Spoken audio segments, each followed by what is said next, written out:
Stem cell research is reshaping how we understand the human body, and India has been quietly building its role in this field for nearly 2 decades. Scientists study stem cells for 3 main reasons: to explore how damaged cells and tissues might one day be repaired, to better understand how diseases develop in the first place, and to test new drugs for safety before they're ever used in humans.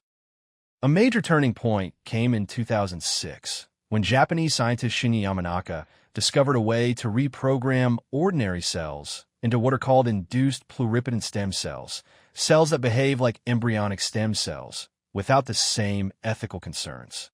This single discovery reshaped stem cell science worldwide, and its influence continues to guide research happening in India today.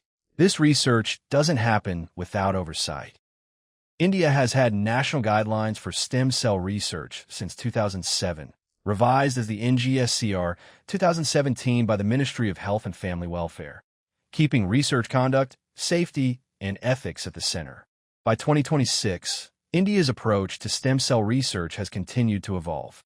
Laboratories now increasingly use AI-assisted tools to support cell quality assessment, working alongside GMP-certified processing standards and more personalized, patient-specific evaluation. This reflects a broader shift across the field, pairing scientific rigor with more structured, ethically guided research practices rather than a single breakthrough or claim. Awareness continues to grow among India's scientific and medical community, with national agencies actively supporting the field. Like any evolving area of medicine, challenges remain, but the momentum is clearly building. At Stem Cell Care India, we believe patients deserve clear, honest information, not exaggerated promises.